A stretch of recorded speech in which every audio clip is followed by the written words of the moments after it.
Assalamualaikum warahmatullahi wabarakatuh. Perkenalkan, saya Dina Rofiana dari kelas S7A dengan NPM 2020-2014-5060. Di sini saya ingin menjelaskan tentang perencanaan strategis pendidikan. Yang pertama di sini saya ingin menjelaskan latar belakang perencanaan strategis pendidikan. Para pakar manajemen tidak memiliki kesepakatan universal mengenai jumlah, tahap-tahap, atau langkah-langkah perencanaan strategi pendidikan. Melainkan kesepakatan universal yang ada ialah bahwa perencanaan strategis terdiri dari berbagai tahap.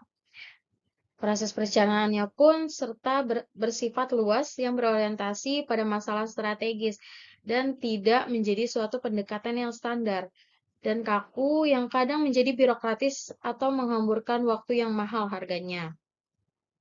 Hal ini berarti lembaga pendidikan harus dapat membedakan antara situasi pengendalian strategis yang mapan dan yang rawan.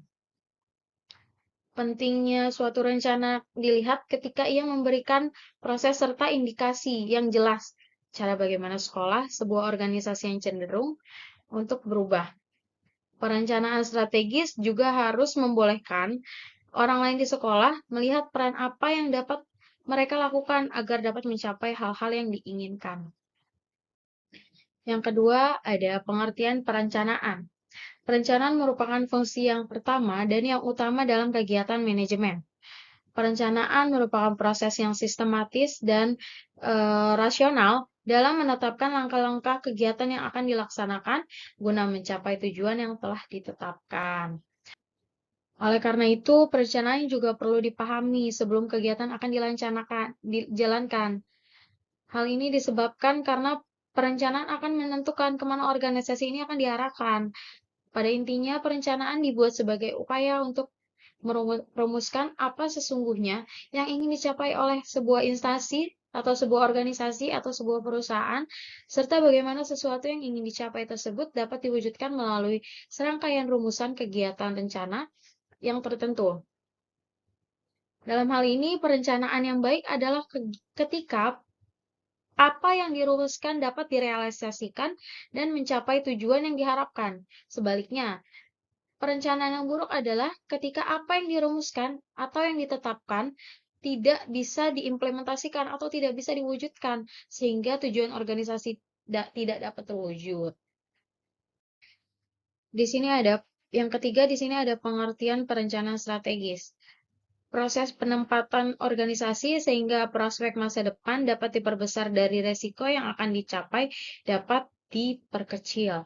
Dengan kata lain, perencanaan strategis adalah membuat pilihan-pilihan yang berhubungan dengan posisi yang memungkinkan ditempatkannya organisasi dan mengadakan evaluasi terhadap pilihan-pilihan tersebut sehingga kegiatan-kegiatan yang paling diinginkan akan dapat diketahui. Dan di sini saya mengambil dua pengertian perencanaan strategis menurut para ahli. Yang pertama menurut Kaufman pada tahun 1992. Perencanaan yang dimulai mengidentifikasikan apa yang seharusnya dan apa yang dapat dilakukan. Dan yang kedua, menurut Kersner pada tahun 2001, perencanaan strategis atau strategis planning adalah sebuah alat manajemen yang digunakan untuk mengelola kondisi saat ini untuk melakukan proyeksi kondisi di masa depan. Sehingga rencana strategis adalah sebuah petunjuk yang dapat dilakukan atau yang dapat digunakan sebagai organisasi dari kondisi saat ini untuk mereka bekerja menuju 5-10 tahun ke depan. Jadi, dari dua pendapat ahli tersebut dapat disimpulkan bahwa perencanaan strategis atau strategis planning adalah proses memutuskan atas program yang akan dilakukan organisasi dengan mengidentifikasi apa yang seharusnya dan apa yang dapat dilakukan. Sebuah petunjuk bagi organisasi dari kondisi yang sedang dihadapi sampai kondisi dari beberapa tahun ke depan. Sampai beberapa tahun ke depan atau masa depan, demi pencapaian tujuan yang maksimal dan sesuai yang diinginkan. Selanjutnya di sini ada implementasi perencanaan strategis dalam lembaga pendidikan. Standar pengelolaan pendidikan pada sekolah yang ditetapkan oleh pemerintah, salah satu bagiannya adalah perencanaan.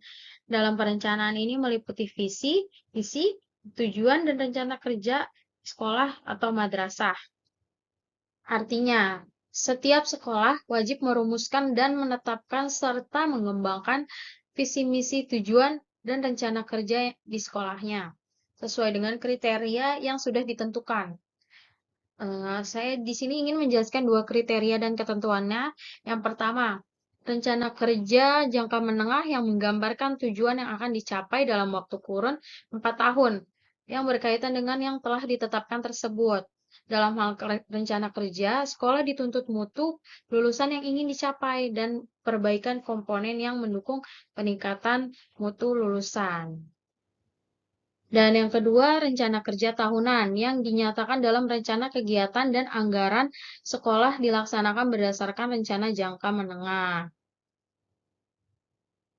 Maka dalam mengimplementasikan perencanaan strategis di sekolah, tiap sekolah menjalankan proses yang berupa langkah-langkah atau cara-cara tertentu agar perencanaan strategis dapat disusun secara efektif dan efisien. Tiap sekolah tentu memiliki langkah-langkah yang berbeda yang disesuaikan dengan situasi dan kondisi yang ada di sekolahnya. Sekolah akan menghasilkan sebuah perencanaan strategis yang baik apabila dalam penyusunannya menggunakan metode yang baik juga. Selanjutnya ada keuntungan adanya perencanaan strategi. Yang pertama sebagai alat pengembangan manajemen organisasi. Yang kedua sebagai mekanisme untuk memaksa manajer jangka panjang. Dan yang terakhir membantu mengarahkan manajer sesuai dengan tujuan jangka panjang perusahaan. Namun ada juga kelemahan dari perencanaan strategi. Yang pertama, kegiatan strategi bisa menjadi yang bersifat rutin, birokratis, dan yang mengurangi cara berpikir strategis.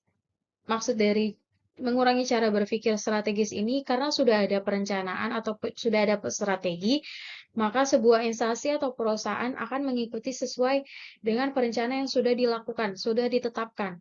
Jadi tidak ada lagi karyawan atau staf yang di luar melaksanakan sesuatu kegiatan di luar dari perencanaan strategi tersebut. Yang kedua, ada organisasi membuat departemen perencanaan strategi yang luas dan mendelegasi penyusunan rencana strategi kepada staf departemen. Jadi, perencanaan strategi ini sudah ditetapkan oleh karyawan-karyawan tersebut. Jadi, jika karyawan ingin melakukan hal tersebut, harus mengikuti perencanaan strategi yang sudah ditetapkan oleh perusahaan atau instansi tersebut. Yang ketiga adalah perencanaan strategi menghabiskan waktu dan mahal. Ya, maksud dari sini waktu dan menghabiskan waktu dan mahal. Karena perencanaan ini membutuhkan proses yang panjang. Perencanaan ini harus dilihat dari A sampai Z. Gimana nanti hasilnya, gimana nanti prosesnya, gimana pengeluarannya, apakah akan akan merugi atau akan jadi untung. Di situ akan membutuhkan waktu yang panjang dan menghabiskan uang yang lumayan mahal. Jadi kesimpulan pada materi ini adalah perencanaan memiliki peranan yang amat penting dalam pengelolaan sebuah institusi atau lembaga, terutama lembaga pendidikan. Karena lembaga pendidikan bukanlah yang menghasilkan barang dan jasa, tetapi lembaga pendidikan merupakan sebuah pabrik yang menghasilkan generasi-generasi yang unggul dalam prestasi, anggun dalam akhlak, dalam perilaku. Apalagi dengan lembaga pendidikan yang berlabelkan Islam sebagai pedoman atau pandangan dalam membina dan mengembangkan peserta didik. Terima kasih sebelumnya. Sekian materi yang dapat saya sampaikan. Jika ada yang ingin bertanya atau ingin memberi tambahan sedikit, bisa langsung di komentar. Wassalamualaikum warahmatullahi wabarakatuh.